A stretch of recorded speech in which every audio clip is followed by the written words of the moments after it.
Syarikalah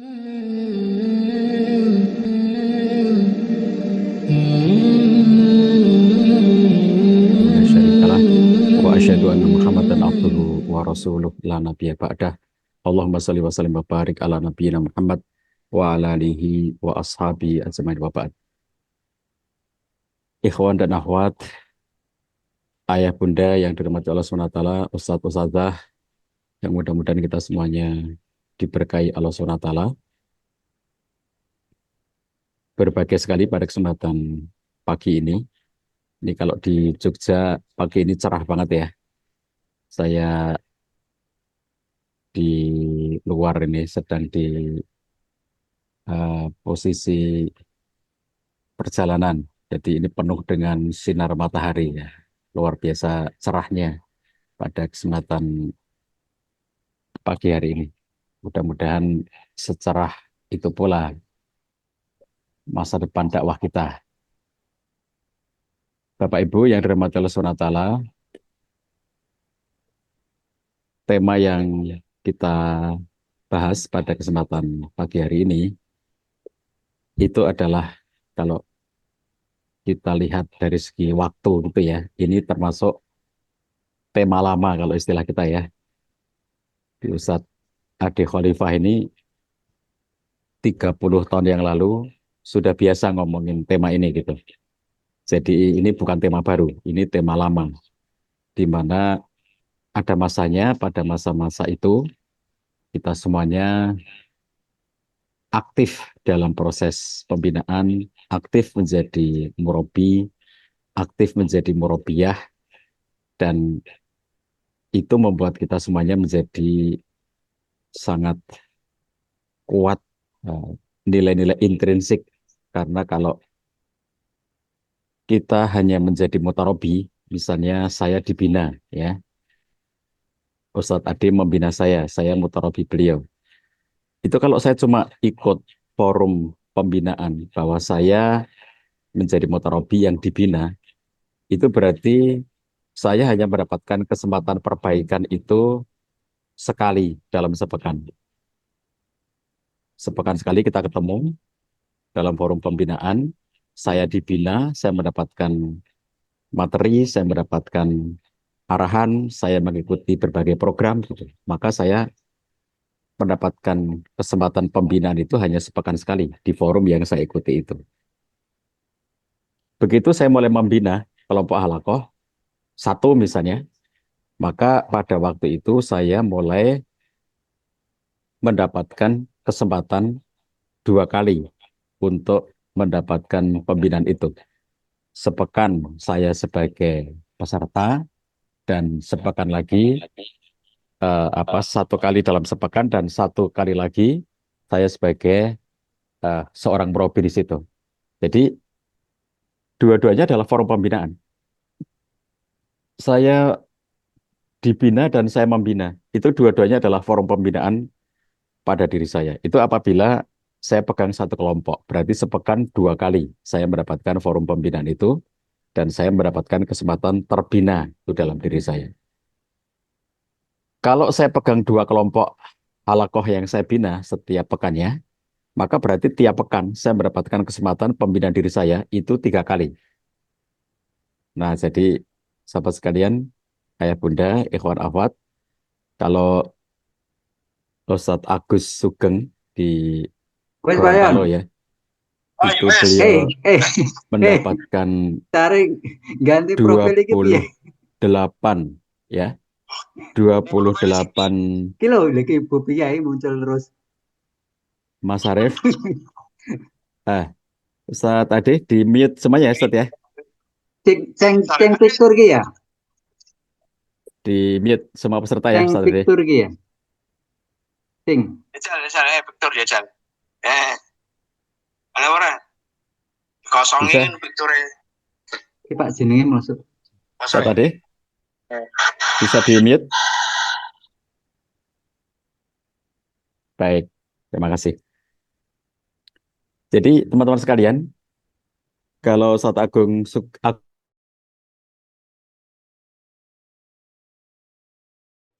20 kelompok, 28 ya kelompok halakoh, berarti sementara beliau juga mengikuti forum pembinaan untuk diri beliau sendiri, berarti setiap pekannya beliau mengikuti 29 atau mendapatkan kesempatan 29 kali untuk mendapatkan pembinaan itu. Nah, itulah nilai penting bagi kita untuk menjadi seorang murabi. Menjadi murabi itu bukan hanya membina orang lain, pada dasarnya justru menjadi murabi itu kita sedang membina diri kita sendiri. Begitu ya. Nah, ikhwan dan akhwat, ayah bunda yang dirahmati Allah Subhanahu wa Ta'ala, tema kita pada kesempatan pagi hari ini tentang bagaimana menjadi murabi muntij, murabi produktif. Kalau murabiyah, muntijah. Kalau murabi, muntij, bagaimana menjadi murabi yang produktif di dalam dakwah kita. Boleh diklik materinya ya, Ustadz. Kita, saya akan mengajak teman-teman sekalian untuk eh, mengawali materi pagi ini dengan bercerita ya, cerita lama, cerita legend yang ada dalam lembaran sejarah dakwah kita. Pada zaman dulu kala, tidak disebutkan ini zaman berapa ya, tahun berapa gitu. Tapi pada masa itu ada seorang raja yang berkuasa dan dia memiliki tukang sihir yang bekerja untuk kerajaan itu.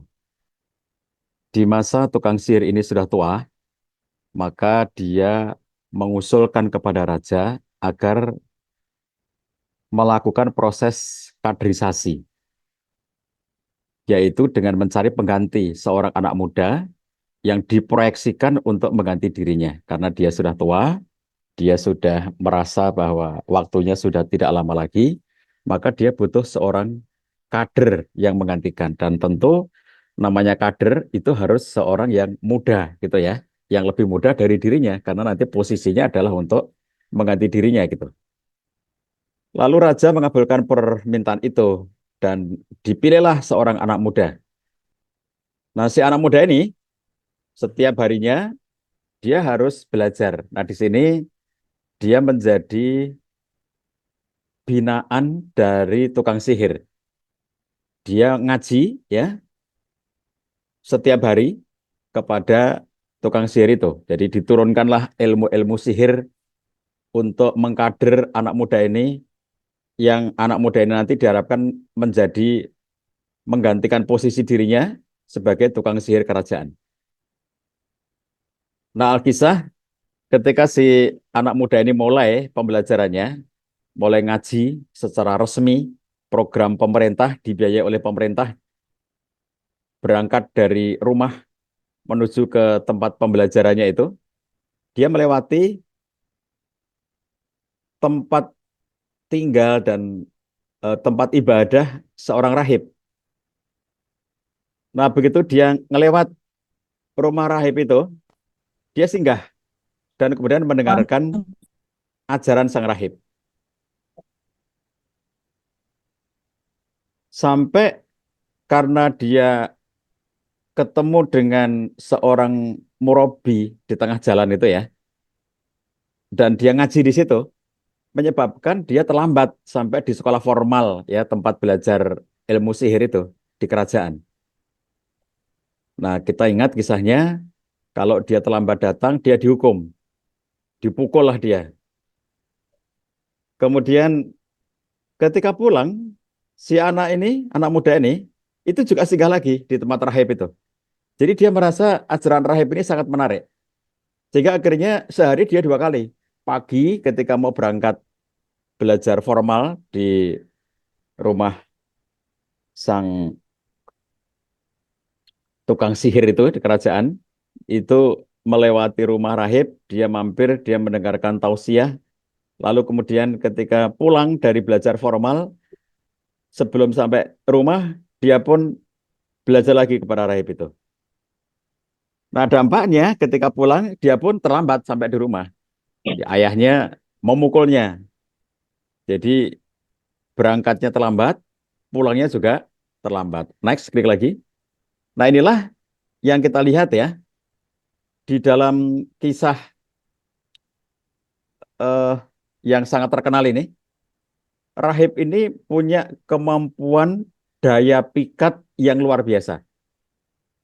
Tidak mungkin si anak muda ini mau rutin datang, padahal itu bukan kewajiban, karena yang wajib adalah dia wajib untuk datang belajar sihir ya ke tukang sihir itu. Itu yang wajib bagi dirinya. Sementara ketika Yes. dia melewati rumahnya rahib itu bukan kewajiban. Tapi kenapa dia mau? Dengan risiko. Misalnya risikonya adalah dipukul gitu.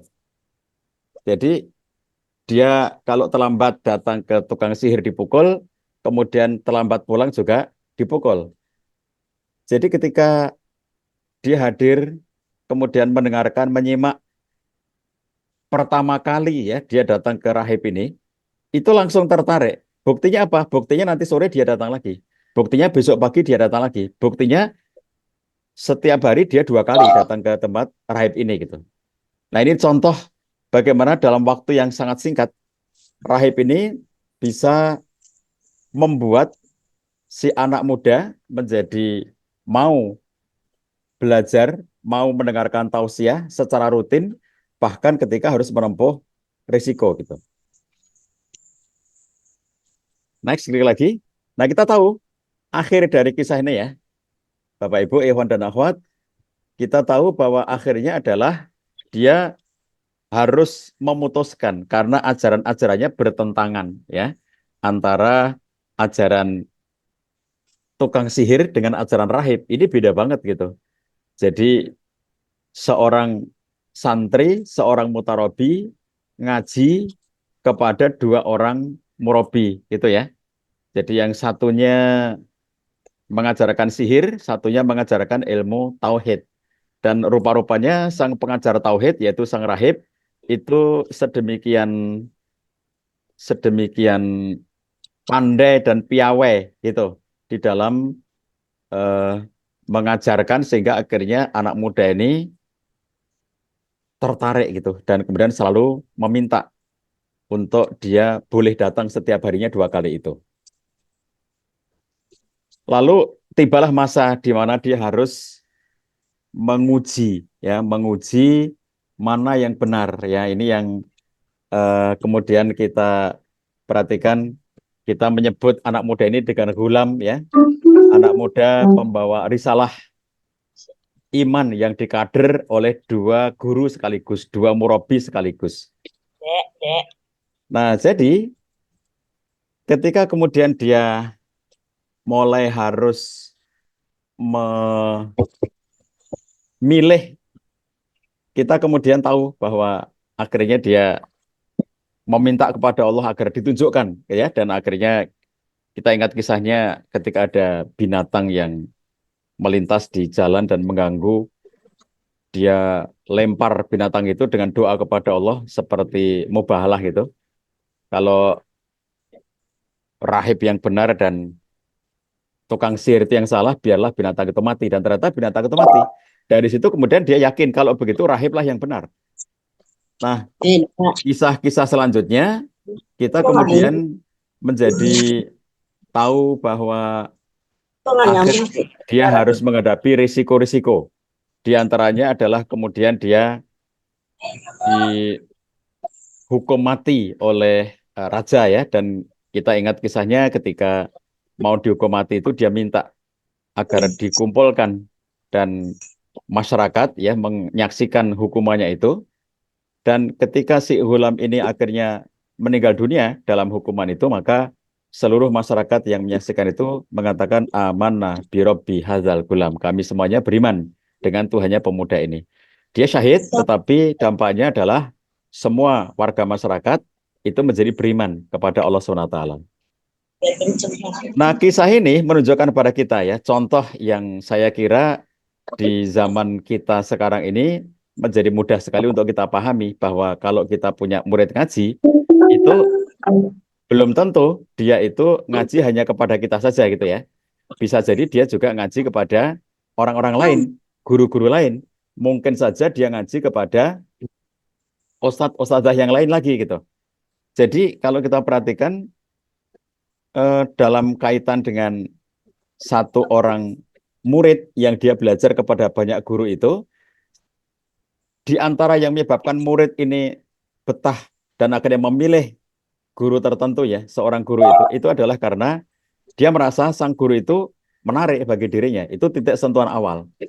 Karena bisa jadi seorang hulam, seorang anak muda yang tadinya dia belajar kepada tukang sihir, lalu kemudian dia belajar juga kepada rahib, bisa jadi di awal itu memang dia tidak tahu mana benar di antara keduanya. Mana yang benar, mana yang layak diikuti. Dia hanya melihat bahwa dua-duanya adalah pengajar, dia hanya melihat dua-duanya adalah seorang guru yang kemudian dia belajar kepada keduanya. Dia belum bisa menilai mana yang benar, mana yang salah gitu. Dan pada titik tertentu, akhirnya dia merasa bahwa memang ajaran keduanya itu berbeda dan dia harus memilih salah satu. Dan Allah tunjukkan dia memilih ajaran rahib yang memang itu ajaran tauhid gitu. Nah, dari kisah ini, sahabat sekalian, kita kemudian mendapatkan pelajaran penting ya, bahwa salah satu hal yang membuat komitmen ya di dalam forum-forum pembinaan itu adalah bukan karena ketokohan. Ya, misalnya, wah ini tokoh terkenal di tempat ini sehingga aku belajar kepada dia. Bukan karena namanya sudah populer, bukan karena kalau di zaman sekarang ya followernya sudah banyak di medsos gitu. Wah ini murabi yang followernya banyak, jadi kemudian nanti itu pasti menarik. Tidak selalu begitu. Tetapi yang terjadi adalah bahwa kepiawaian sang rahib itu di dalam memikat hati dari Hulam, anak muda itu. Sehingga akhirnya rela Hulam ini ngajinya sampai 2 kali. Padahal kepada tukang sihir dia hanya ngaji sekali. Sementara kepada rahib dia ngajinya 2 kali. Itu menunjukkan daya tarik yang luar biasa. Nah, ayah bunda yang dirahmati Allah SWT, saya kemudian akan mengajak kita semuanya untuk ngomongin produktivitas itu ya. Murabi Muntaj itu apa indikator produktivitas itu? Kalau kita perhatikan menjadi murabi yang produktif itu ya, indikator-indikatornya itu banyak kalau di zaman kita sekarang ini. Artinya Anda bisa menjadi seorang murabi, murabiyah yang muntij dan muntijah, itu hitungannya tidak semata-mata jumlah berapa banyak likok, berapa banyak halakoh, berapa banyak binaan yang Anda pegang, yang Anda kelola. Karena produktivitas kita masing-masing itu berbeda. Nilai produktivitas kita masing-masing itu berbeda dan tidak semua orang memiliki ukuran yang sama. Misalnya saya ambil contoh. Ada sosok murabi yang kita sebut sebagai murabi tafarruq. Murabi tafarruq itu adalah murabi yang memang full time menjadi murabi, totalitas menjadi murabi. Nah, ini contohnya adalah Ustadz Agus Sugeng Widodo di Gorontalo ya, yang hari ini juga beliau hadir di forum Zoom kita. Nanti biar beliau bercerita ya tentang kegiatannya. Nah, beliau pada saat 2 pekan yang lalu saya wawancara di Jakarta, beliau menceritakan forum pembinaannya tiap pekan itu 27 kelompok. 27 kelompok. Kalau 27 dibagi 7 ya, itu setiap harinya itu berarti 4 kelompok rata-rata. Meskipun tidak sama persis seperti itu. 4 kali 7 ya 28. Nah, sekarang ini beliau tadi cerita bahwa jumlah kelompoknya sudah bertambah 1 lagi, berarti tepat 28. Nah, berarti kalau di rata-rata pas ya, setiap harinya itu 4 kelompok rata-ratanya. Meskipun ada yang lebih, ada yang kurang gitu. Nah, jadi kalau kita perhatikan, contoh kegiatan Ustadz Agus Sugeng Widodo ini, itu adalah contoh kegiatan seorang murabi tafarruq. Seorang murabi yang memang waktunya dicurahkan untuk membina. Dan oleh karena itu, ya pada saat saya share informasi tentang Ustadz Agus Sugeng yang sepekannya 27 kelompok itu, banyak yang jabri ke saya. Itu kalau satu orang pegang 27 kelompok tiap pekannya, kalau sekarang 28. Lalu bagaimana dia pertama itu mengatur waktunya, yang kedua adalah bagaimana dia eh, maisyahnya, bagaimana keluarganya. Itu pertanyaan yang banyak sekali muncul dan sudah dijawab pula oleh Ustadz Agus Sugeng ya, bahwa eh, beliau mengatur waktu dengan sebaik-baiknya sampai ada forum pembinaannya yang dimulai jam 3 malam gitu, jam 3 Pak dini Tat, hari. tat, Jadi jam 3 Mas, dini hari itu Bahdiar. mulai forum pembinaan. Kebayang ya bahwa jam 3 gitu. Itu eh, ada, kalau seingat saya ada dua kelompok ya, dua kelompok yang beliau pegang itu, yang mulainya itu adalah jam 3 dini hari gitu. Nah, Ikhwan dan awas sekalian, di dalam konteks murabi tafaruk ini, itu tentu jangan bertanya tentang ma'isyah kepada beliau, karena waktunya sudah dihabiskan totalitas untuk dakwah. Artinya apa? Para pengelola dakwah, struktur dakwah yang berkewajiban untuk memikirkan. Jadi program ini bisa dibuat di semua tempat. Ada murabi yang ditafarukkan, ada murabi yang di eh, dijadikan totalitas bahwa memang dia punya waktu seluruhnya didedikasikan untuk dakwah itu, dan oleh karena itu jangan bertanya ma'isyah kepada dirinya. Yang harus memikirkan ma'isyah dia adalah struktur yang mengutusnya. Nah, kalau murabi tafaruk seperti ini ya, waktunya sudah habis ya untuk kegiatan pembinaan dan ternyata tidak di backup oleh struktur, lah tentu ini yang kasarannya itu dolim gitu ya. Kedoliman itu justru terjadi pada struktur dakwahnya yang tidak memikirkan dia gitu. Nah, ini contoh murabi tafaruk, di mana produktivitasnya diukur salah satunya adalah dengan seberapa banyak kelompok binaannya, seberapa banyak waktu yang dialokasikan untuk melakukan pembinaan.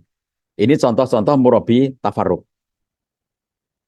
Nah, ada murabi yang tidak tafaruk karena dia eh, misalnya seseorang yang masih memiliki amanah-amanah pekerjaan yang mengikat ya, dia sebagai pegawai, dia sebagai karyawan yang harus masuk pagi, pulang sore gitu. Sehingga waktunya lebih terbatas. Kalau harus memegang 4 kelompok halaqah tiap hari tentu tidak mampu gitu.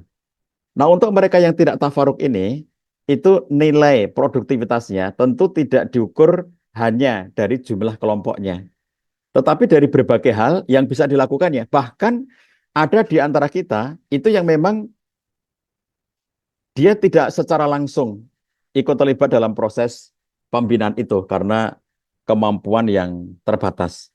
Nah, jadi dia eh, kalau disuruh membina itu dia menjadi eh, tidak bisa gitu ya, karena keterbatasan-keterbatasan yang eh, dimilikinya sampai akhirnya dia tidak bisa menjadi seorang murabi. Ya sudah dicoba gagal gitu. Dan ternyata memang dia tidak bakat untuk menjadi seorang murabi, tidak mampu menjadi seorang murabi, sudah ikut pembinaan, sudah ikut daurah murabi dan seterusnya, tetap saja dia tidak bisa membina. Maka ukuran produktivitas bagi orang seperti itu tentu berbeda.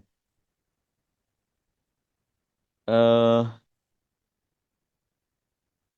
ada banyak sekali hal-hal yang bisa dilakukan, hal-hal yang bisa dilakukan supaya dia tetap terlibat dalam proses tarbiyah dan akhirnya dia bisa menjadi seseorang yang produktif dalam tarbiyah itu.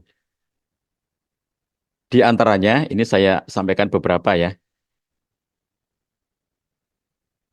adalah terlibat dalam penyusunan kurikulum dan modul pembinaan. Nah, jadi sahabat sekalian, ada di antara kita itu yang harus menyusun kurikulum dan modul-modul pembinaan. Kalau nggak ada kurikulum, nggak ada modul, nanti sulit untuk melakukan pembinaan itu.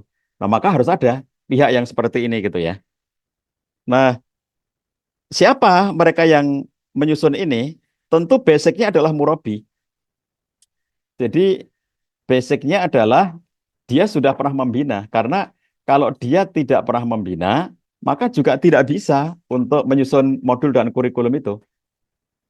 Jadi misalnya contohnya seperti Ustadz Adi Khalifah yang sudah sangat senior dalam pembinaan, Ustadz Agus Sugeng yang tadi jumlah kelompoknya sangat banyak. Mereka-mereka yang sudah punya pengalaman membina ini, itu kemudian ada yang libatkan, ada yang ditugasi untuk menyusun kurikulum dan modul pembinaan. Nah, contoh seperti ini, itu kalau misalnya dia nyusun modul, dia nyusun kurikulum itu butuh waktu. Itu tentu saja dia tidak bisa menjadi seorang murabbi tafaruk yang harus membina setiap harinya 4 kelompok atau 5 kelompok tiap harinya gitu ya. Tentu tidak bisa. Kenapa? Karena waktunya nanti untuk menyusun kurikulum dan modul itu jadi menjadi terkurangi atau bahkan menjadi tidak ada. Maka untuk contoh mereka para murabi yang menyusun kurikulum dan modul pembinaan itu mungkin jumlah kelompoknya nggak sampai 10, nggak sampai 20 ya. Mungkin dia hanya pegang 2 kelompok, mungkin hanya dia pegang 3 kelompok gitu. Tapi produktivitasnya diwujudkan dalam bentuk dia ikut aktif terlibat dalam menyusun kurikulum dan modul-modul pembinaan. Berikutnya, ada yang terlibat dalam proses rekrutmen. Jadi ada di antara kita itu yang rekrutmen handal, ya, rekruter handal gitu ya, Masya Allah ya. Ada teman-teman kita yang kalau ngerekrut pinter banget. Tapi kalau pegang kelompok binaan, bubar gitu. Ngerekrut, terus jadi kelompok, tapi kalau nanti sudah mulai 3 bulan, 4 bulan dibinanya, bubar kelompok itu. Tapi bisa lagi merekrut, dan kemudian ketika nanti dipegang lagi sama dia, bubar lagi kelompoknya gitu ya. Jadi ada tipe-tipe yang eh, dia itu pintar banget merekrutnya, tapi tidak pandai untuk melakukan proses pembinaan gitu. Karena apa ya, Allah berikan kepada kita itu kemampuan-kemampuan yang berbeda-beda. Sangat jarang di antara kita itu yang semua kita miliki itu sangat jarang ya. Jadi mungkin kita itu menonjol pada aspek tertentu gitu. Kalau semuanya menonjol itu ada, tapi itu jarang. Yang banyak terjadi adalah kita bagus kemampuan kita di satu aspek dan bisa jadi lemah pada aspek yang lainnya. Dan itu manusiawi ya. Makanya kalau ada teman-teman kita yang ahli merekrut itu udah tugas dia merekrut aja terus gitu ya. Ini namanya amal jama'i. Amal jama'i itu satu konsep tentang kebersamaan dalam dakwah, di mana kemudian kita mengatur, wah ini tugas tim rekrutmen, gitu. Kalau ternyata dia merekrut pandai dan membina juga pandai, alhamdulillah, Ustadz Adi Khalifah termasuk yang hebat merekrut, hebat membina. Ustadz Agus Sugeng hebat merekrut, hebat membina. Tapi bisa jadi di antara kita hanya pandai merekrut dan tidak bisa membina. It's no problem. Dan jangan dikatakan dia tidak produktif. Produktivitas dia terletak dalam rekrutmennya. Jadi saking pandainya merekrut itu ya, itu setiap titik interaksi jadi forum rekrutmen.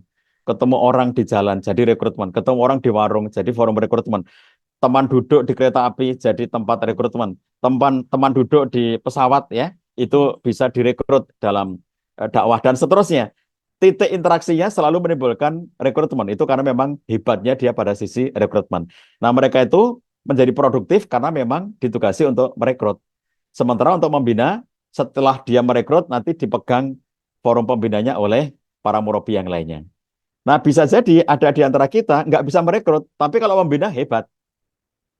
Suruh ngerekrut gitu, bahkan dia nggak tahu gimana ya cara merekrut gitu. Tapi kalau membina, dia tahu caranya. Nah, ada di antara kita yang benar-benar fokus menjadi pembina saja. Murabi, murabiah yang dia sangat asyik di dalam proses pembinaannya itu. Telaten, detail, sabar, ya, betah dari forum pembinaan, menemani para binaannya. Nah, ada tipe yang seperti itu. Ya, jadi tidak setiap murabi itu pandai merekrut dan tidak setiap orang yang pandai merekrut itu bisa cocok menjadi murabi. Tapi ada yang dua-duanya hebat gitu. Nah, jadi cara kita memahami murabi muntij itu jangan hanya dari satu aspek. Misalnya, oh karena dia hebat menjadi seorang murabinya. Tapi juga kita lihat aspek-aspek yang lainnya. Kemudian bisa jadi di antara kita itu yang terlibat dalam proses pengkondisian. Apa maksudnya?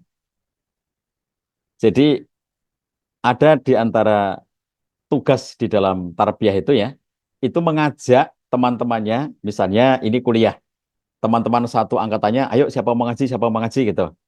Ngajinya kepada siapa? Oh kepada Ustadz Ade Khalifah, beliau seorang Ustadz. Kepada Ustadz Agus Sugeng, itu beliau seorang murabi. Ayo kita ngaji kepada beliau gitu. Lalu yang ngajak ini, itu kemudian ikut ya di forum itu. Jadi dia mengkondisikan teman-temannya. Kalau dia nggak ikut, nanti teman-temannya jadi nggak pada mau gitu. Jadi dia hadir di forum-forum pembinaan tapi dia sebagai orang yang mengkondisikan.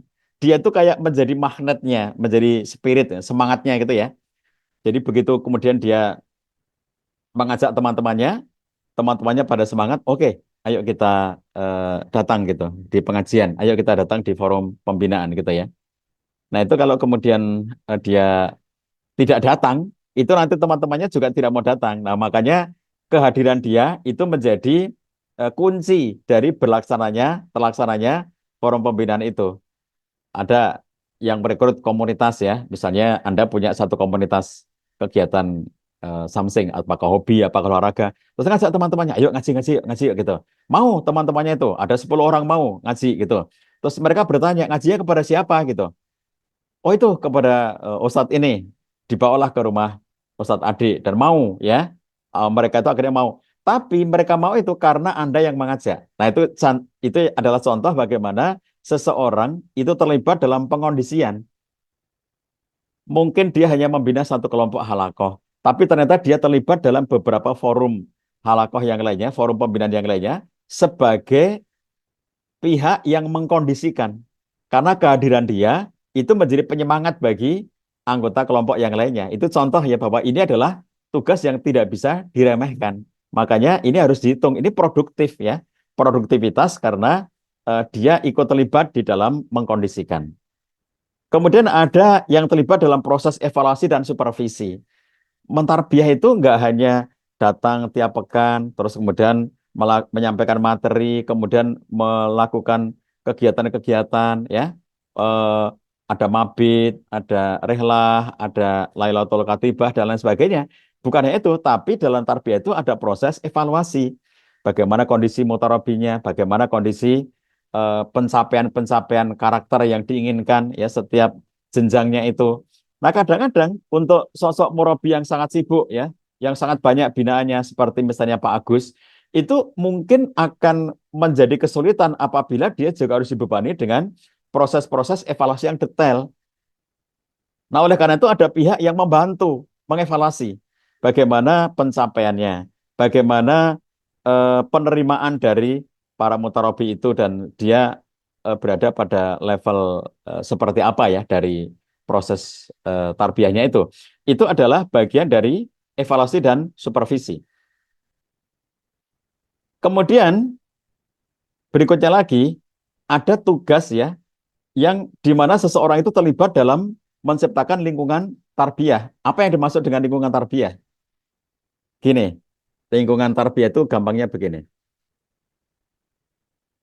Kalau kita berada dalam satu komunitas, ya, terus komunitas yang besar ya, terus kemudian contohnya misalnya gini, saya ambil contoh misalnya, ini contoh saja ya, misalnya gini, saya punya komunitas sosial, saya punya kolam sosial. Di dalam kolam sosial saya itu ada tokoh-tokoh gitu yang terkenal di kolam itu. Mungkin tidak terkenal di tempat lain, tapi terkenal di situ sebagai senior di situ. Saya sebut aja misalnya, di komunitas saya itu ada tokoh namanya Ustadz Ade Khalifah yang terkenal di kolam sosial yang saya buat itu. Nah, ketika saya mengajak teman-teman di komunitas saya, ayo kita ngaji, ayo kita belajar Islam. Terus mereka bertanya begini, siapa di komunitas ini yang sudah ikut kegiatan seperti yang kita lakukan ini? Lalu saya katakan, oh, Ustadz Ade Khalifah itu tokohnya. Nah, lalu orang-orang ini karena mengenal beliau, akhirnya kemudian mereka bersemangat. Oh, alhamdulillah kalau Ustadz Ade juga ikut forum seperti kita, berarti eh, terpercaya gitu. Nah, itu contoh ya, itu ikut mengkondisikan bahwa keberadaan dirinya dalam forum-forum pembinaan, keterlibatan dirinya dalam tarbiyah itu ternyata telah memberikan satu warna, satu nilai tambah kepercayaan gitu. Siapa-siapa saja sih yang sudah ikut forum pembinaan di komunitas kita ini? Ada si Fulan, ada si Fulan, ada si Fulanah gitu ya. Dan nama-nama itu ternyata menimbulkan satu satu pengaruh gitu. Oh, alhamdulillah kalau begitu. Jadi beliau-beliau ternyata juga ikut ya. Kalau gitu aku ikut. Nah, ini berarti keputusan diambil oleh beberapa orang itu disebabkan oleh karena ada pihak-pihak lain yang dia ada di dalam forum tarbiyah itu. Jadi ini ikut terlibat dalam menciptakan lingkungan. Jadi lingkungan tarbiyah itu misalnya kalau kita di satu komunitas masyarakat ya, misalnya saya tinggal di kampung.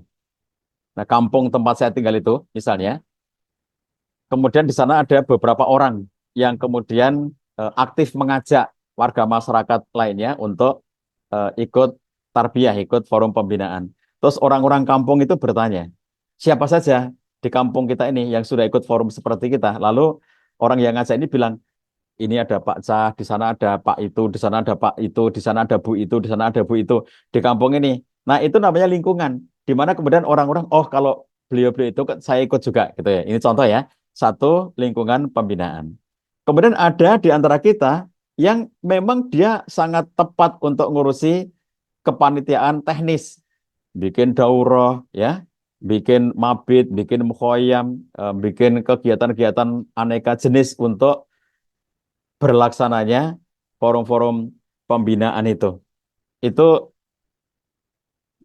eh, sesuatu yang kemudian menjadi penting ya ketika tidak ada yang serius ngurusi itu, tidak ada yang serius ngurusi forum pembinaan, maka tidak ada, maaf, tidak kalau tidak ada daurah, nggak ada mabit, nggak ada mukhoyam gitu ya, nggak ada panitianya, itu nggak bisa berjalan. Jadi Ustadz Agus Sugeng yang sudah habis waktunya 28 kelompok tiap pekannya, itu kalau dia disuruh juga menjadi panitia mukhoyam, panitia mabit, itu berarti sudah habis lagi waktunya gitu ya, nggak ada kesempatannya gitu. Maka harus ada yang menjadi panitia seperti itu. Dan itu bagian dari produktivitas gitu ya. Jadi sangat banyak value produktivitas itu. Kemudian di antara kita ada yang sudah memiliki jaringan-jaringan penyebaran informasi dan opini. Lalu kemudian kita eh, terlibat ya di antara teman-teman kita punya banyak teman, punya banyak eh, komunitas yang kemudian dia menyebarkan berbagai informasi-informasi tentang kegiatan pembinaan, tentang tarbiyah, itu melalui jaringan-jaringan yang dia miliki. Itu penyebaran informasi-informasi seperti ini, itu yang kemudian ikut membuat forum-forum pembinaan itu menjadi bergairah karena tersebar informasinya, tersebar opininya, itu bagian yang tidak bisa disepelekan atau tidak bisa diremehkan, bagian dari produktivitas dakwah. Kemudian sebagian di antara kita ada yang terlibat dalam penyediaan sarana dan fasilitas. Jadi sebagian teman kita itu nggak punya waktu karena waktunya habis untuk bekerja, waktunya habis untuk profesi, waktunya habis untuk sebagiannya itu sedang studi S2, S3 yang sedang masa penyelesaian, menulis tesis, menulis disertasi, dia eh, nggak punya waktu untuk membina gitu ya. Tapi dia punya sarana, dia punya dana, dia punya mobil, dia punya villa, dia punya tempat berkegiatan dan seterusnya. Nah, ketika dia aktif ya, menyediakan sarana-sarana, fasilitas-fasilitas untuk kegiatan-kegiatan dakwah dan tarbiyah itu, maka itu juga bagian dari indikator produktivitas. Dan di antara produktivitas lainnya adalah menjadi sosok teladan ya di dalam proses pembinaan itu. Jadi kalau saya sebut nama ya, misalnya gini, pada generasi-generasi tua ya, generasi saya, generasi yang Ustadz Adi Khalifah gitu, itu kalau kita sebut nama misalnya contohnya Ustadz Hilmi Aminuddin, beliau adalah sosok murabi, beliau adalah sosok pembina. Maka bagi kita semuanya, beliau adalah teladan. Beliau adalah orang yang memberikan inspirasi dan motivasi. Beliau adalah orang yang menjaga kita semuanya sehingga kita merasa mampu gitu, merasa bisa gitu untuk eh, eh, istiqomah di dalam forum pembinaan itu. Nah, adanya teladan seperti itu ngaruh kepada kita semuanya gitu ya. Jadi adanya sosok-sosok penting, sosok-sosok berpengaruh seperti itu ikut menciptakan suasana di mana kita menjadi orang yang eh, menjadi orang yang bersemangat untuk melakukan tarbiyah karena ada teladan, ada contohnya. Nah, teman-teman sekalian, selanjutnya yang ingin saya ingatkan adalah untuk bisa produktif membina, yang harus kita lakukan pertama kali adalah ikhlaskan niat kita karena Allah gitu. Jadi bagaimana kita ikhlas melakukan aktivitas-aktivitas, ikhlas melakukan dakwah, tarbiyah kita itu karena Allah SWT. Dan satu ungkapan tentang ikhlas ya, yang saya kira kita semuanya sangat mengenal, yang dimaksud dengan ikhlas adalah seorang al-ah hendaknya mengorientasikan perkataan, perbuatan, dan jihadnya hanya kepada Allah SWT. Mengharap keridoannya dan memperoleh pahalanya tanpa memperhatikan keuntungan materi, prestis, pangkat, gelar, kemajuan, atau kemunduran. Dengan itulah ia menjadi tentara fikroh dan akidah, bukan tentara kepentingan dan kemanfaatan duniawi. Inna sholati wa nusuki wa mahyaya wa mamati lillahi rabbil alamin. Jadi ikhlas itu bahwa kita melakukan segala sesuatu, itu orientasi kita adalah untuk Allah SWT. Hanya untuk Allah gitu. Itu sebuah konsep tentang keikhlasan ya, yang eh, kita menjadi harus punya gitu. Keikhlasan yang kita bangun bahwa kita melakukan segala sesuatu ini bukan untuk prestis, bukan untuk keuntungan-keuntungan materi, bukan agar dapat popularitas, eh, kepangkatan, kemudian eh, gelar dan seterusnya gitu ya. Itulah keikhlasan yang harus kita jaga karena the power of ikhlas. Ketika Allah menyatakan wa ma umiru illa liya'budullaha mukhlishina lahuddin hunafa wa yuqimus shalah wa yu'tuz zakah wa dzalika dinul qayyimah.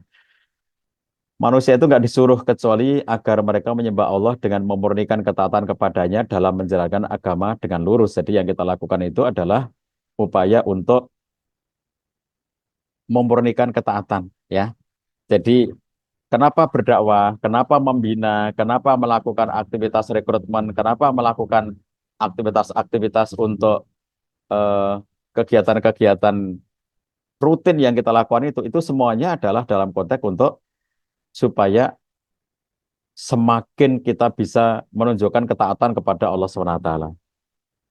Nah, kemudian berikutnya yang juga harus kita lakukan dalam proses pembinaan itu adalah memahami tujuan. Begini, sahabat sekalian, membina itu apa tujuannya gitu? Itu harus kita ketahui. Kalau kita tahu tujuan, maka kita akan bisa menentukan sarana menuju kepada tujuan itu. Misalnya gini, saya tinggal di Jogja, saya mau ke Jakarta. Tujuannya di mana? Tujuannya Jakarta. Dari Jogja ke Jakarta. Maka kalau saya tahu tujuannya, saya bisa memilih peta jalannya. Saya mau lewat tol atau saya lewat pantai selatan Jawa. Saya lewat jalur mana gitu. Kemudian moda transportasinya, apakah saya pakai kereta api, apakah saya pakai pesawat, pakai bis, pakai travel, pakai mobil pribadi, pakai motor, jalan kaki, atau apapun. Jadi orang yang tahu tujuan itu adalah orang yang bisa mengerti jalan dan orang yang juga sekaligus bisa menentukan berbagai sarana-sarana yang dibutuhkan. Nah, sahabat sekalian, eh, kalau kita mengerti tentang tujuan ini akan menyebabkan kita mudah untuk mencapainya. Dibandingkan dengan orang yang punya sarana. Jadi orang punya duit, datang ke stasiun kereta api, datang ke eh, bandara gitu. Tapi setelah ditanya, Anda mau kemana? Saya mau naik pesawat, saya mau naik kereta api gitu. Itu nggak ada tujuan, karena tujuannya hanya naik kereta api. Berarti nggak sampai, nanti sampai kemana? Nggak tahu ya, mau sampai kemana nggak tahu gitu. Nah, jadi ketika orang itu nggak tahu tujuan, dia hanya punya sarana, itu nggak akan membuat dia sampai di mana-mana karena dia tidak tahu harus menempuh kemana, dia harus mencari apa namanya eh, aktivitas-aktivitas sekedar untuk berjalan, sekedar untuk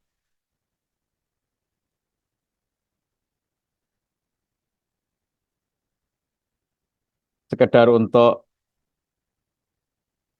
menghabiskan uang ya, seperti itu ya. Sementara kalau orang tahu tujuan itu dia bisa menghemat. Saya punya banyak uang, maka saya naik pesawat. Saya punya sedikit uang, maka saya naik bis ekonomi. Misalnya begitu. Itu kalau orang tahu tujuan. Nah, inilah teman-teman sekalian, dalam tarbiyah juga demikian. Kita harus tahu tujuan. Eh, Sebentar, sebentar, mohon mohon maaf. maaf.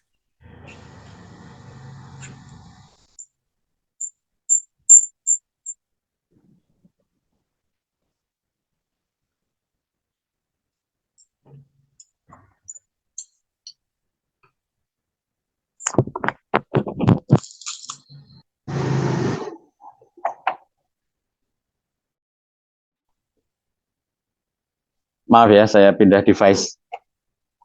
Seperti yang tadi saya sampaikan, saya sedang dalam perjalanan, jadi ini saya pindah device terlebih dahulu.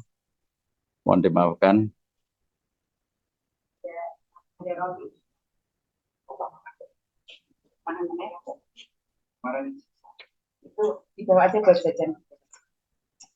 Baik, Bapak Ibu sekalian yang dirahmati Allah SWT, itu ya. Jadi saya mengajak kita semuanya untuk kita itu mengerti tujuan tarbiyah itu apa. Dan kalau kita ngerti tujuan tarbiyah, maka kemudian kita bisa mengaplikasikan tujuan itu untuk kepentingan-kepentingan yang lebih luas gitu. Jadi bagaimana kita mengelola forum-forum pembinaan kita, itu kalau misalnya kita ngerti tujuannya, ya saya membina itu akan saya bawa kemana para mutarobi ini. Kalau kita tahu, maka sarana-sarana pembinaannya menjadi bisa kita buat sedinamis mungkin, sevariatif mungkin, karena kita tahu tujuan itu. Contohnya, hal-hal apa yang akan kita tanamkan pada mutarobi kita, ya kita sebut dengan indikator capaian kalau dalam bahasa dunia pendidikan atau muasofat dalam bahasa yang lainnya gitu. Apa muasofat yang harus muncul? Itu bagian dari tujuan-tujuan ya yang harus kita capai, dan kalau kita tahu itu sarananya banyak banget. Membina itu bukan soal menyampaikan materi gitu ya. Jadi kadang-kadang kita itu terjebak, oh membina itu berarti harus menyampaikan banyak materi. Lalu kalau saya kemudian nggak punya banyak materi, lalu bagaimana dong saya bisa membina? Padahal membina itu artinya adalah menghantarkan binaan kita menuju kepada indikator-indikator capaian atau mengantarkan kepada capaian-capaian ya yang eh, yang harus kita sampaikan, yang harus kita ajak mutarabi kita itu eh, untuk sampai ke sana. Jadi menjadi pribadi seperti apa, menjadi sosok seperti apa, itu yang harus kita ketahui dengan tepat, dengan pasti, dengan fake gitu ya, bahwa kita menghantarkan mutarabi kita menuju kepada sejumlah indikator capaian. Coba pahami itu dengan sebaik-baiknya. Sehingga bukan soal materinya apa, tapi soal kita tahu tujuan. Kalau kita ngerti tujuan, maka kemudian ya kita bisa menyampaikan atau mengajak mutarabi kita itu kadang-kadang kalau sarana-sarana ya, kadang-kadang kita memang menyampaikan materi kayak Ustadz Agus, Ustadz Ade menyampaikan materi di forumnya. Kadang-kadang membedah satu buku ya, ada buku yang ini yang sering ditawarkan oleh Ustadz Ade Khalifah itu ya. Itu ada bukunya Adam Syarqawi. Nah, bedah aja bukunya Adam Syarqawi sebagai bagian dari cara kita untuk menghantarkan binaan kita, mutarabi kita itu menuju kepada muasafat, kepada tujuan-tujuan yang hendak dicapai. Ada bukunya Ustadz Onorofiq, Soleh Tamhid, yang Ta'amulat Mal Quran itu bagus untuk kita bedah. Jadi kalau kita merasa nggak punya materi itu nggak banget ya, karena buku sudah banyak yang bisa kita bedah gitu. Bahkan mungkin kita akan nonton YouTube bareng-bareng gitu. Jadi Ustadz Aunur Rafiq punya YouTube, channel-channel YouTube beliau dan materi-materi beliau di YouTube. Lalu kemudian kita sesekali waktu menyimak bersama. Ya, ini kan contoh nih kreativitas seorang murabi. Kadang-kadang itu kita ngajak mutarabi kita untuk silaturahim. Ayo kita silaturahim ke rumah senior dakwah gitu ya. Supaya kemudian mendapatkan spirit, mendapatkan inspirasi, mendapatkan motivasi gitu. Yang kita ambil dari para senior itu. Kadang-kadang kita rehlah, kadang-kadang kita bermalam bersama, mabit dan seterusnya. Nah, kenapa kita bisa memilih sangat banyak sarana itu? Karena tahu tujuannya. Kalau orang tidak tahu tujuan, itu nanti hanya sekedar nyampaikan materi, nyampaikan materi, nyampaikan materi, dikira tarbiyah itu adalah soal transfer materi, padahal bukan. Tarbiyah adalah soal bagaimana kita menghantarkan mutarabi kita menuju kepada indikator-indikator capaian setiap tingkatannya. Nah, kira-kira begitu ya teman-teman sekalian, pengantar obrolan pagi hari ini, dan mohon maaf tadi banyak sekali gangguan, banyak sekali kendala, karena saya tidak sedang di studio, saya sedang di perjalanan. Mohon maaf kalau ada banyak distraksi tadi ya. Bisa kita lanjut dengan dialog, obrolan-obrolan di antara kita, karena saya yakin yang hadir ini sangat banyak sekali murabi-murabi produktif, rekruter produktif ya, atau gabungan dari itu semuanya, ya merekrut, ya membina gitu ya, yang semuanya kemudian bisa menjadi inspirasi cerita-cerita kita semuanya, satu untuk yang lainnya ya, saling memotivasi. Saat Adi saya kembalikan, mohon dimaafkan. Assalamualaikum warahmatullahi wabarakatuh. Waalaikumsalam warahmatullahi wabarakatuh. Masya Allah, materi yang sangat luar biasa. Ya. Jazakumullah Ustadz Cahyadi. Baik Bapak Ibu sekalian, masih ada waktu sekitar 30 menit. Ya. Di mana tadi sudah dihantarkan satu tema tentang tarbiyah, ya, di mana tarbiyah itu yang pertama menurut catatan saya itu harus dengan manajemen, ya, jadi tidak hanya sekedar asal-asalan tanpa tujuan dan sebagainya. Jadi ada tim lah gitu ya yang membuat proses tarbiyah itu berjalan secara baik. Yang kedua adalah bahwa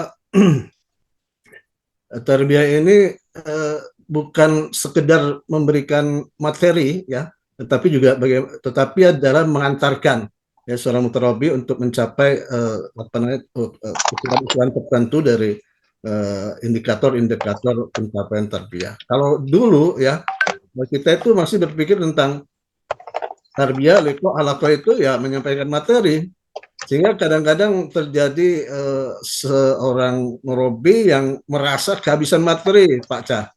Jadi minta kepada saya atau kepada yang lainnya, dulu kita kenal istilahnya tengkulak materi.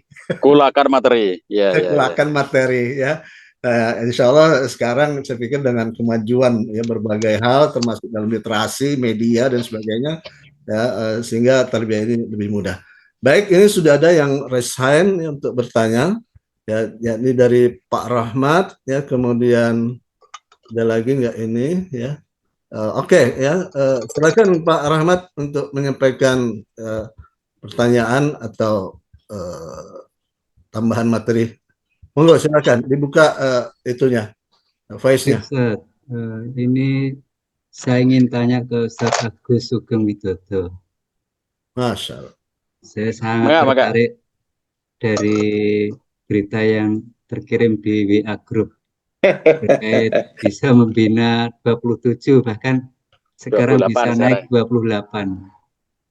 Tentunya yang saya ingin tanyakan Ustaz, dari 28 kelompok itu mesti ada satu hal yang saya kira ruhiyah atau rutinitas ruhiyah yang kuat. Ini saya ingin tahu apa yang menjadikan kuat sampai bisa begitu banyak kelompok dari sisi ruhiyahnya, Ustaz.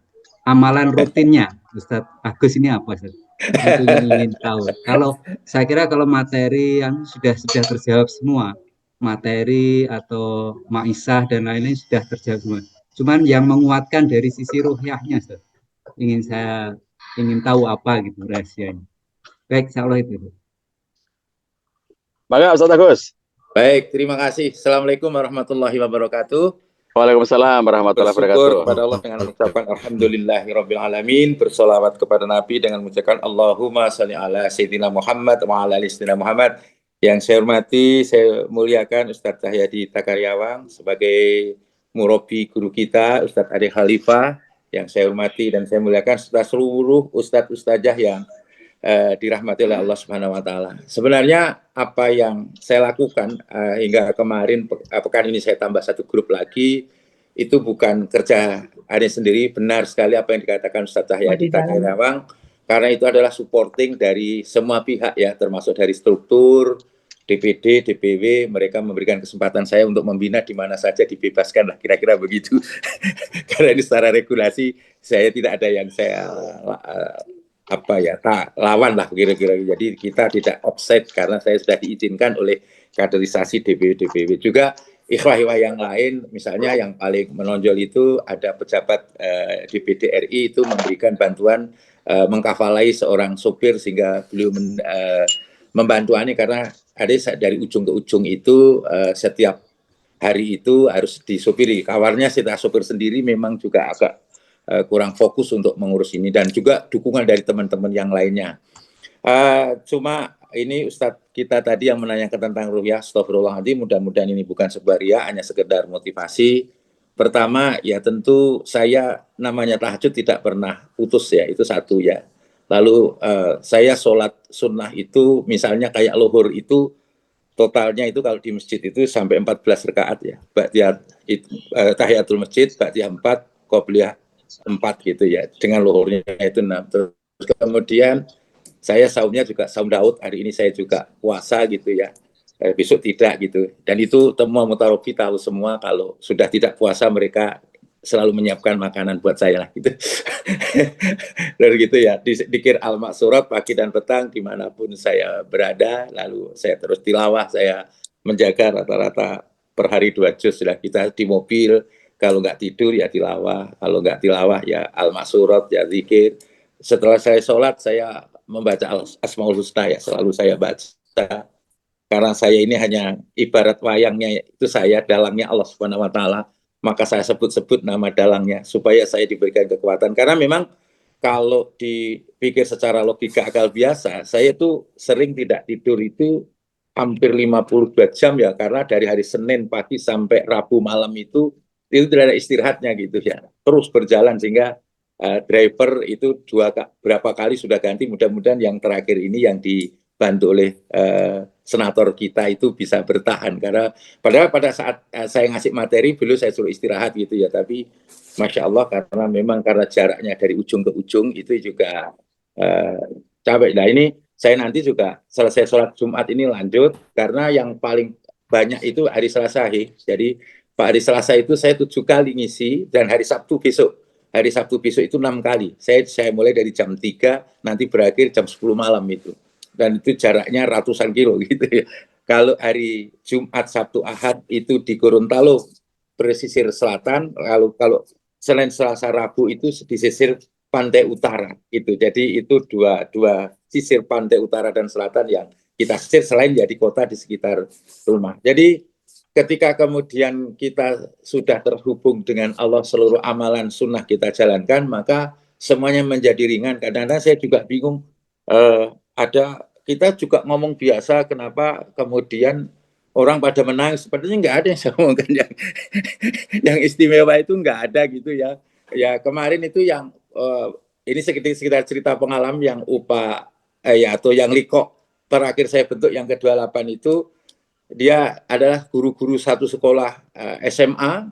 Kebetulan kepala sekolahnya ikut sama saya di Likok di pesantrennya, kebetulan pimpinan pesantren, dan dari organisasinya diangkat jadi kepala sekolah. Beliau ngomong, Ustadz tolong dikasih, guru-guru dikasih. Saya kemarin ceramah begitu, dan sebagian itu ceramahnya, cuplikannya itu saya share di media sosial saya. Nah pada saat proses ceramah itulah kemudian di antara mereka banyak yang terus air mata, menangis. Saya juga nggak tahu apa yang bikin menangis. Oleh sebab itu, Ustadz tolong kalau bisa ini ditetapkan saja setiap hari apa. Terus kemudian kesepakatan, alhamdulillah setiap Jumat pagi untuk pekan depan jam 9 waktu Indonesia Tengah itu kita akan melaksanakan upah dengan mereka, dan mereka sudah siap, sudah sepakat, diketahui oleh kepala sekolah, dan nanti itu mulai berjalan. Banyak hal yang keistimewaan yang terjadi, miracle ya, barangkali keajaiban yang terjadi dengan pertolongan Allah, termasuk nanti masalah Maisha, keadaan keluarga dan seterusnya, itu ketika semuanya sudah kita gantungkan kepada Allah. Jadi saya kira apa yang diamanahkan oleh Syed Hasan Albana, pokoknya kerjakan aja lah semuanya, insya Allah itu nanti ada dampaknya kepada batiniah kita, dan yang ada Allah akan berikan kebahagiaan secara terus-menerus dalam hati saya. Semakin banyak membina, semakin bahagia. Kira-kira begitu. Terima kasih, Afan. Baik, syukran Ustaz Agus, Masya Allah, luar biasa. Barakallahu fiik.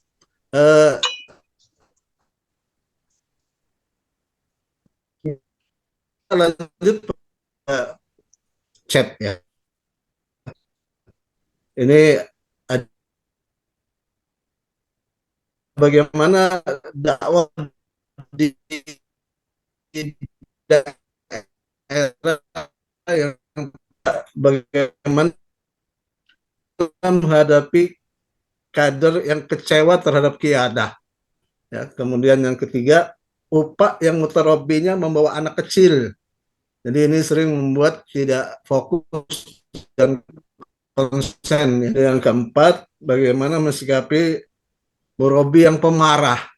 Ya, jadi ada murabbi yang pemarah ini.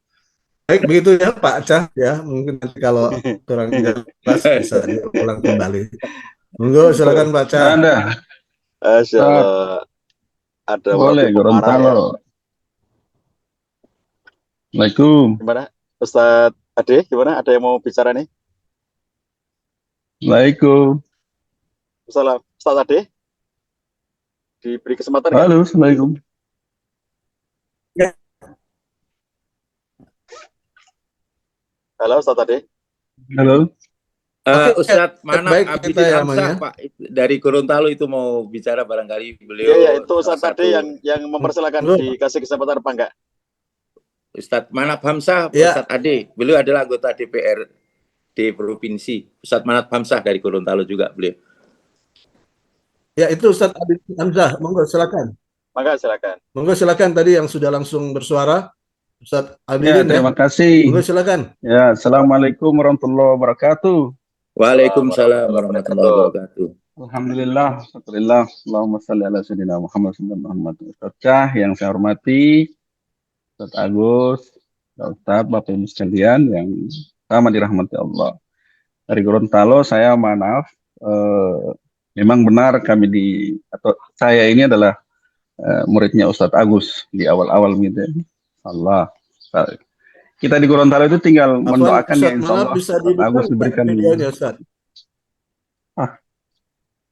Ustaz Manaf, bisa dibuka videonya nggak? Ya. Kita bisa lihat jantung. Oh iya. Oh iya, apaan. Jadi kami di Gorontalo ini tinggal mendoakan insya Allah Ustaz Agus diberikan kekuatan terus dan menjadi inspirasi kami di Gorontalo. Cuma ada satu hal yang yang menarik dari Ustaz Cah tentang kita ini seharusnya bisa membina. Saya terinspirasinya itu begini. Kita ini kan kelompok tarbiyah. Tarbiyah itu dalam pemahaman saya pendidikan. Pendidikan itu berarti ada belajar mengajar di dalamnya. Ini ilmu saya kutip dan kemarin dari Ustadz Agus ya. Cuma tadi tidak sempat disampaikan. Saya melihatnya bahwa kita semua pasti bisa membina. Membina itu bagi saya lulusan, saya ini guru begitu ya. Bahwa mengajar itu adalah skill, keterampilan. Kalau keterampilan berarti dia butuh latihan. Kalau dia butuh latihan berarti kita menyediakan tempat-tempat untuk latihan. Nah, kami di Gorontalo ini ada ratusan kelompok taklim. Sebenarnya ini adalah wadah kita untuk latihan. Saya mengutip pendapatnya Ustadz Agus, untuk latihan itu mulai dari mu'aid ini sebenarnya sudah mulai latihan untuk mengajar. untuk membina maksudnya. Tapi kita mulai dari keterampilan mengajar. Kalau Ustadz Agus katakan ya level awal itu antum duduk saja, diam saja, gabung dengan kelompok taklim. Taklim ini jadi wadah kita untuk latihan awal. Karena ini menyangkut keterampilan, antum duduk diam saja di situ, yang penting ikhlas, sudah ada pengaruhnya untuk itu. Untuk level 2, saya menambahkan Ustadz Agus, untuk level 2-nya itu, minimal antum coba-coba untuk membaca. Apa antum tidak bisa membaca? Kayak jamaah tablik lah, baca aja dulu. Baca satu materi, satu hadis, satu ayat, satu hadis, baca saja dulu, selesai. Sudah bisa ditangkap oleh kelompok taklim ini.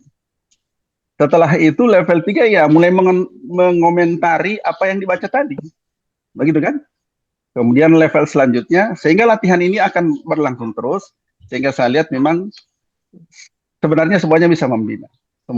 Kalau kita mengikuti latihan-latihan ini, mulai dari memegang majelis taklim, begitu, memegang majelis taklim, kemudian membaca, diam saja dulu tidak apa-apa, kemudian membaca, kemudian mengomentari bacaan itu, dan seterusnya. Kemudian masuklah kita ke kurikulum. Cuma memang struktur dan kita semua tentu kayak Ustadz Agus ini harus terus memberikan inspirasi terus, dorongan agar betul-betul kita bisa mengajar, begitu mengajar secara mandiri.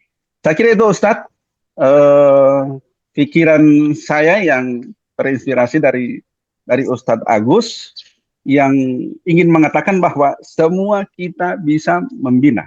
Cuma apakah kita mau atau tidak? Kita fasilitasi semuanya. Mulai dari yang paling sederhana sampai yang paling mandiri.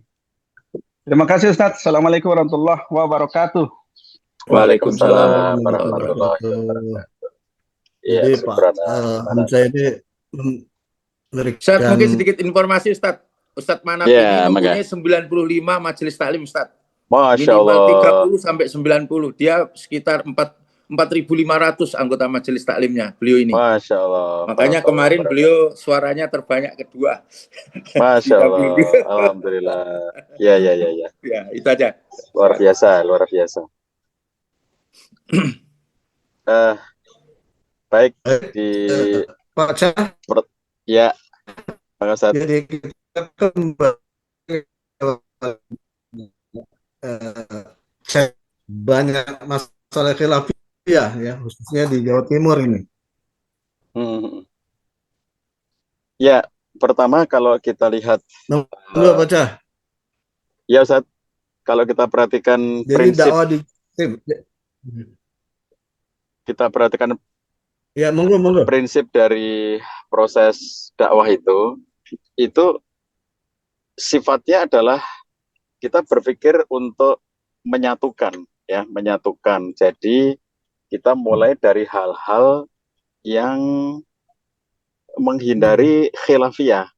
Jadi hal-hal yang sekiranya itu nanti menimbulkan khilaf itu kan sensitif. Oleh karena itu dalam proses tarbiyah itu sebaiknya kita memulai dari hal-hal yang memang kita sama gitu ya. Contohnya misalnya kalau kita ngomongin akidah, iman, dimulai dari rukun iman, kan sama rukun iman kita itu. Rukun Islam kita itu kan sama gitu. Nah yang begitu-begitu kan istilahnya itu terjauhkan dari khilaf gitu ya, disebabkan oleh karena kita mengawali dari hal-hal yang prinsip gitu. Jadi masalah-masalah usul itu yang kita dulukan, tidak fokus di awal-awal itu dengan hal-hal yang bercorak khilafiyah gitu, sehingga kita berharap tarbiyah kita itu menyatukan ya. Kita tidak kalau dalam konteks mazhab misalnya gitu ya, kita tidak misalnya hanya mazhab Syafi'i atau hanya mazhab Abu Hanifah, hanya mazhab Imam Malik misalnya gitu ya, hanya mazhab Imam Ahmad gitu. Tidak hanya seperti itu, tapi dalam mazhab siapapun kita meyakini, kita berpegang, kita tetap bisa bersama-sama dalam forum pembinaan, dalam forum tarbiyah kita itu. Nah saya kira sepanjang kita memulai dari hal-hal yang sifatnya prinsip, hal-hal yang sifatnya usul gitu ya, tidak mengawali dari hal-hal yang sifatnya buruk yang bisa menimbulkan banyak khilaf gitu. Saya kira dimanapun kita berada akan aman-aman saja gitu, karena tarbiyah kita bisa diterima oleh siapa saja yang mereka terbuka untuk, kalau istilahnya para ulama dakwah kita terdahulu adalah kita bersatu untuk hal-hal yang kita bersepakat dan kita tasamuh, toleran ya. Jadi kita ta'awun kepada hal-hal yang kita bersepakat dan kita toleran ya, saling tasamuh di dalam hal-hal yang kita berbeda pendapat. Jadi kita dalam tarbiyah itu tidak diseragamkan dalam konteks sampai level yang sangat teknis, sangat praktis seperti tata cara sholat harus seragam misalnya gitu ya, pendapat fikih harus seragam, enggak juga gitu. Jadi dalam hal pendapat fikih itu kita diajari tentang keluasan-keluasan, bagaimana kita menjadi luas cara pandang kita, bisa menerima perbedaan, sehingga di antara kita yang sama-sama tarbiyah itu ada yang sholat subuh kita pakai kunut, ada yang tidak, dan itu tidak masalah sama sekali dalam tarbiyah gitu. Nah, contoh-contoh seperti itu, sehingga saya kira yang paling penting, ikhwan dan akhwat, kita semuanya memulai tarbiyah itu dari hal-hal yang sifatnya usul, hal-hal yang sifatnya pokok, yang cenderung itu akan lebih menyatukan gitu, bukan memulai dari hal-hal yang sifatnya furuk yang bisa menimbulkan banyak khilaf di dalamnya. Begitu, Ustaz. Terus kalau murabi pemarah tadi itu saya kira itu apa ya, perlu nasihat ya. Kalau murabi pemarah itu butuh, kalau betul dia pemarah ya, saya kira itu butuh satu terapi gitu, manajemen anger management ya, bagaimana dia bisa mengelola marahnya, karena dalam Islam sendiri sudah banyak sekali anger management yang diajarkan dalam Islam itu gitu. Sangat banyak ragamnya, sangat banyak pilihannya, karena semua ajaran-ajaran ibadah dalam Islam itu pada dasarnya adalah upaya untuk membuat kita menjadi sehat secara mental, sehat secara spiritual gitu. Sehingga dengan melaksanakan berbagai ajaran Islam ya, ibadah-ibadah yang diajarkan dalam Islam seperti yang tadi contohnya ya, Ustadz Agus Sugeng tadi menceritakan bagaimana ibadah-ibadah beliau, itu yang membuat stabil, maknawiyahnya stabil, meskipun capek ya, nggak mudah marah, meskipun lelah ya tiap hari di sepanjang perjalanan gitu, capeknya bukan main gitu. Tapi karena ibadahnya kuat gitu ya, itu ya akan stabil mentalitas kita, ruhaniyah kita, maknawiyah kita gitu, yang menyebabkan tidak lekas menjadi pemarah. Nah, saya kira ini menjadi evaluasi ya bagi kita semuanya, apalagi kalau yang mengevaluasi adalah mutarobinya, ternyata murabiku pemarah gitu, itu kan mestinya bukan mutarobinya ya, harusnya murabi dari murabi itu gitu, yang kemudian harus berupaya untuk melakukan islah atau melakukan proses tausiah gitu kepada yang bersangkutan. Nah, kalau yang kecewa tadi, sahabat sekalian, saya kira kalau kita berada dalam satu komunitas itu menurut saya ya, itu tidak ada komunitas yang tidak mengecewakan anggotanya. Coba cari satu komunitas di muka bumi ini yang di dalam komunitas itu tidak ada seorang pun yang kecewa gitu. Kok saya kira tidak ada. Menurut saya komunitas yang paling kecil itu kan keluarga gitu ya. Jadi komunitas dibentuk oleh suami dan istri. Isinya awalnya 2, suami dan istri, lalu muncul anak-anak gitu. Dalam satu komunitas yang kecil itu aja ada kecewa kok. Suami kecewa dengan istri, istri kecewa dengan suami gitu ya. Jadi dalam komunitas yang paling kecil saja itu ada kecewa. Apalagi kalau komunitas kita sudah besar. Makin besar ya jumlah anggota komunitas itu, maka makin besar pula peluang untuk adanya kekecewaan. Nah, itu prinsip dasar dalam interaksi antara manusia. Tidak mungkin kita mencari satu komunitas yang isinya itu hanya happy saja, nggak ada orang kecewa di dalamnya, itu nggak ada ya. Jadi pasti semua komunitas itu pernah mengecewakan anggotanya gitu. Nah, saya kira ini perlu dipahami dengan baik oleh kita semuanya supaya kita tidak nggak berlebihan di dalam memahami soal kekecewaan ini. Saya kira semua komunitas pernah mengecewakan anggotanya, atau dengan kata lain tidak ada satupun komunitas yang belum pernah mengecewakan anggotanya. Jadi oleh karena itu yang diperlukan adalah manajemen kekecewaan. Bagaimana kita mengelola kecewa gitu. Ustadz Adi Khalifah ini orang yang sudah sangat lama berada dalam komunitas dakwah. Dengan lamanya waktu beliau bergabung ya dengan komunitas dakwah itu, pasti beliau orang yang sering dikecewakan oleh komunitas itu. Kalau orang yang baru bergabung ya, misalnya kalau Ustadz Adi itu secara hitungan waktu mungkin sudah lebih dari 40 tahun gitu bergabung dengan komunitas dakwah ini.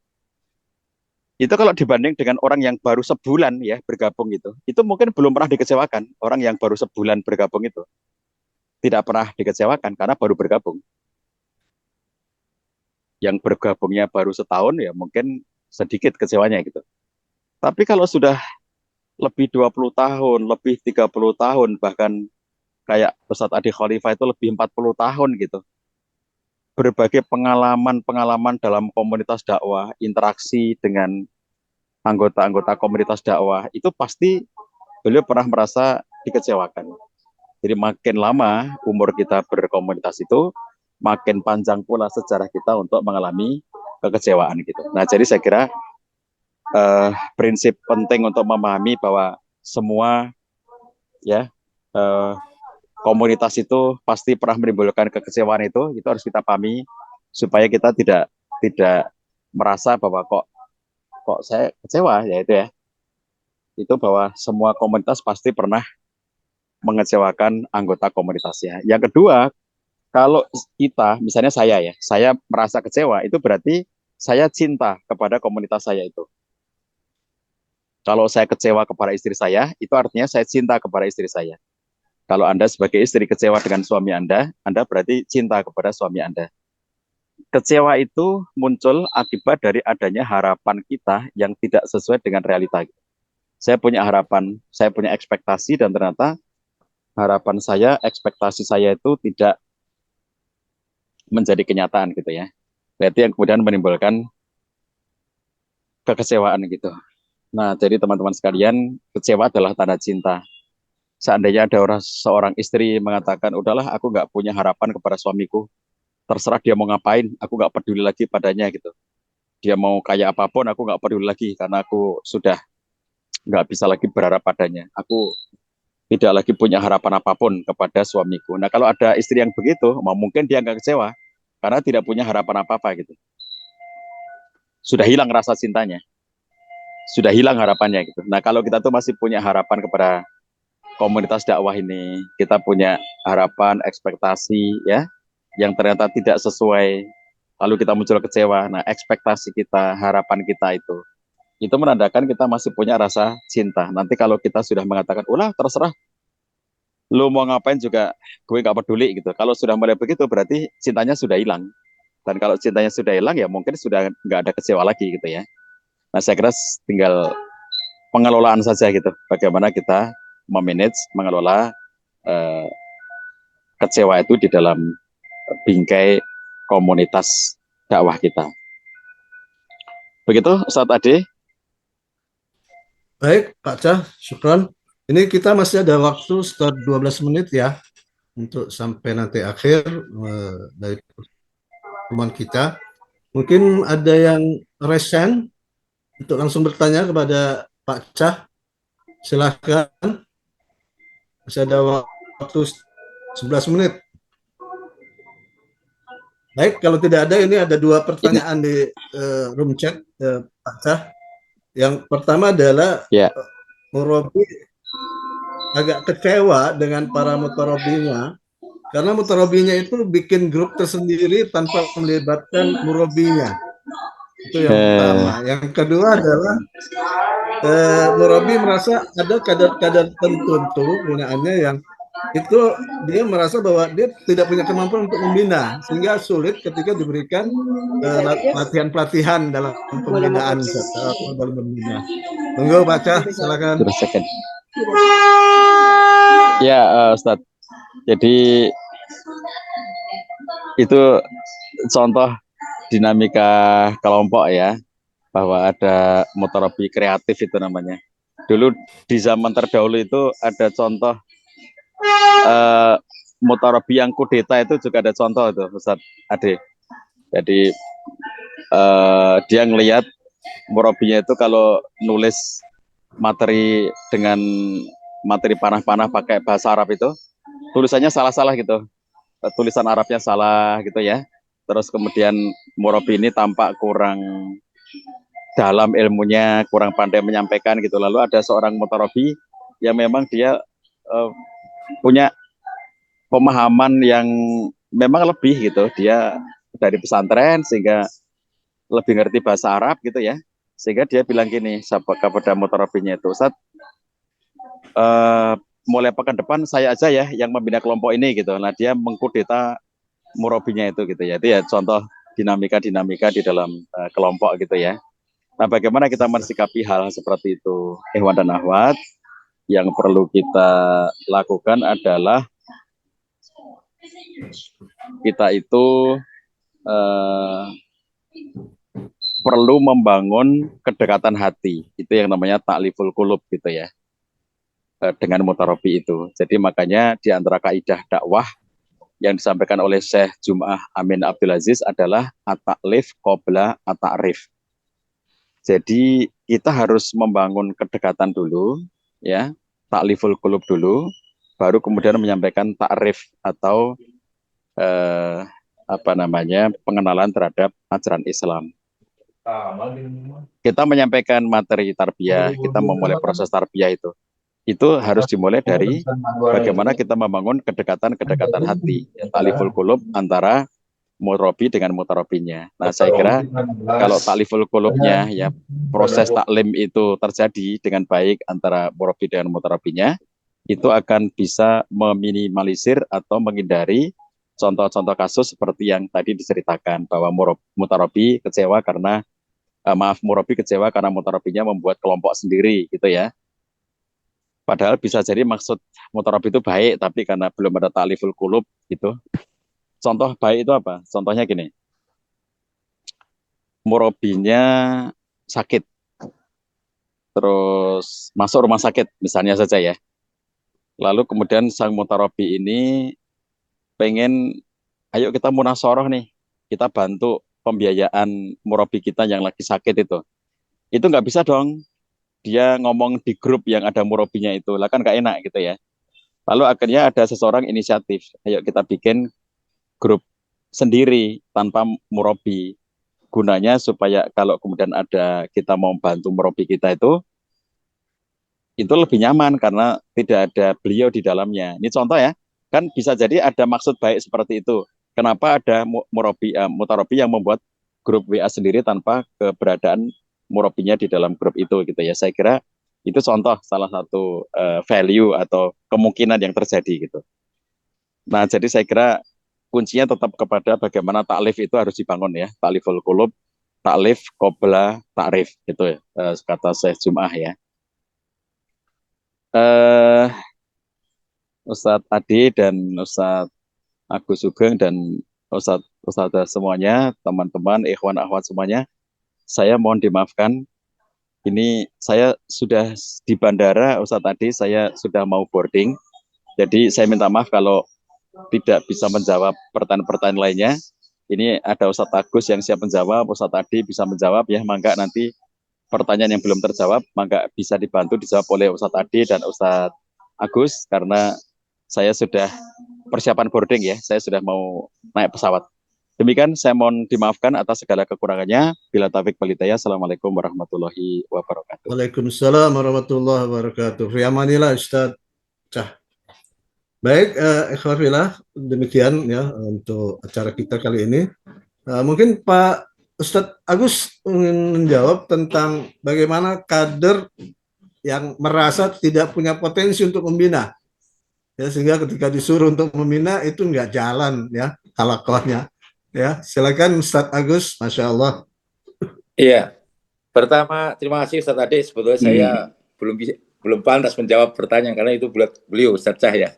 Coba barangkali begini, sebetulnya tidak ada yang tidak bisa membina. Yang penting itu ada kemauan nggak untuk membina. Seperti disampaikan Ustadz Manap Hamzah tadi, kalau di Gorontalo itu saya katakan kalau antum belum bisa membina, minimal datang dulu saja di halakoh itu. Duduk saja, diam saja. Begitu. Nanti lama-lama antum akan ketemu. Setelah itu kita membacakan satu hadis. Baca saja. Sebagaimana teman-teman jamaah tabligh membaca Fadilah Amal. Nanti lama-lama akan terbiasa, lalu kemudian bisa menyertakan dengan baik. Karena yang paling dikhawatirkan oleh kita itu ketika datang menganggap diri kita tidak bisa. Kita perlu ingat bahwa yang penting hati kita bersih, hati kita ikhlas, hati kita tulus, insya Allah mutarobi akan terikat dengan sendirinya. Kita ada peribahasa, sapi diikat hidungnya, kambing diikat lehernya, ayam diikat kakinya, manusia adalah diikat hatinya. Ketika kita tidak ada kepentingan apapun di dalam hati kita, insya Allah kehadiran kita sudah cukup menyejukkan di forum itu. Dan nanti kita tinggal baca saja satu ayat, satu hadis. Apalagi kemarin, Masya Allah, jazakumullah, Ustadz Ade dan juga tim BKAP atas materinya. Kemarin Mahabbatullah 16 kali sudah saya sampaikan. Ternyata Masya Allah, dahsyat kemarin saya sampaikan ke halaqah-halaqah udah 16 kali. Nanti yang ke-17 yang ini. Dan yang ke-18. Saya bacakan Mahabbatullah itu keren itu menurut saya. Dan itulah yang nanti akan menepis daripada apa yang dipertanyakan. Misalnya, suka marah, kalau tahu Mahabbatullah seperti materi yang disampaikan oleh DPP, itu saya kira dahsyat dampaknya kepada halaqah-halaqah kita. Terus tadi ada pertanyaan saya baca buat saya, apakah saya pernah sakit? Ya tentu sebagai manusia pernah. Saya cuma sesakit apapun selama ini berangkat, kebetulan ini ada istri saya di samping juga mendengarkan. Waktu saya panas gitu, istri saya bilang, sudahlah Mas gak usah berangkat, toh bisa pakai Zoom. Saya bilang, lebih baik saya nanti kalau toh mati biar cuma mati di halaqah bukan mati di tempat tidur gitu. Saya berangkat aja dan alhamdulillah begitu sampai di tempat halaqah ya ternyata sembuh itu penyakit gitu ya. Jadi terus menanggapi grup itu kalau kelompokannya yang semuanya anggota Pratama gitu ya atau L2 kalau di ASN itu rata-rata punya grup sendiri yang tidak ada saya gitu. Jadi mesti punya grup karena saya apa-apa yang misalkan bukan saya sindir, saya canda ini tiba-tiba pekan berikutnya ada kok bisa terkoordinir berarti saya dengan usnusnya berarti mereka punya grup tersendiri gitu. Tidak saya umumkan kok mereka tiba-tiba ada kompak memberikan sesuatu, mengadakan sesuatu dan itu ya biasa-biasa saja lah karena dinamika halaqah. Saya kira begitu Ustadz barangkali Ustadz tadi Afwan ini kalau kurang sistematis barangkali. Baik, syukran Ustadz Agus. Waktu kita sudah hampir selesai ya, masih ada 3 menit. Jadi kita akan akhiri acara ini. Ya. Saya ucapkan banyak terima kasih kepada Ustadz dan Ustadzah, pada murabi dan murabiyah, kepada Bapak Ibu sekalian yang sangat beratensi untuk mengikuti acara ini. Dan insya Allah nanti kita akan share ya rekaman materi ini kepada Bapak Ibu di ruang WAG peserta. Kami dengan Pak Jar rencananya grup peserta ini nanti akan kami jadikan sebagai grup murabi ya khusus. Jadi ini nanti tidak bubar begitu saja. Ya, tentu saja untuk kita saling berkomunikasi agar supaya kapasitas kemurabian dan tarbiyah ini ya semakin dahsyat begitu. Nah, kemudian satu hal yang mungkin perlu saya sampaikan adalah bahwa hendaknya kita semua bergabung ya dengan WAG Madrasatuna. Karena ini grup komunitas Madrasatuna ini adalah salah satu sarana resmi daripada BKAP DPP. Kemudian juga kami punya link YouTube ini Murabi yang sekarang ini sedang membahas tema tentang Ta'liful Qulub. Ya, tentang Ta'liful Qulub ya, sudah ada beberapa konten dan juga tentang perusak daripada Ta'liful Qulub. Ya, semoga Bapak Ibu itu berkenan untuk mengikuti ya konten YouTube ini Murabi karena ini juga bagian daripada support system BKAP DPP dalam meningkatkan ya kemampuan tarbiyah kita. Baik Bapak Ibu sekalian, mari sama-sama kita akhiri ya. Semoga ini adalah jalsa yang barokah ya di sisi Allah dan menjadi pemberat amal kebajikan kita di akhirat kelak. Amin ya rabbal alamin. Ya, kita akhiri sama-sama dengan membaca doa kafaratul majlis. Subhanaka Allahumma wa bihamdika asyhadu an la ilaha illa anta astaghfiruka wa atubu ilaik. Syukran jazakumullah atas seluruh atensi, lebih kurangnya mohon maaf. Wabillahi taufiq wal hidayah. Assalamualaikum warahmatullahi wabarakatuh. Waalaikumsalam warahmatullahi wabarakatuh.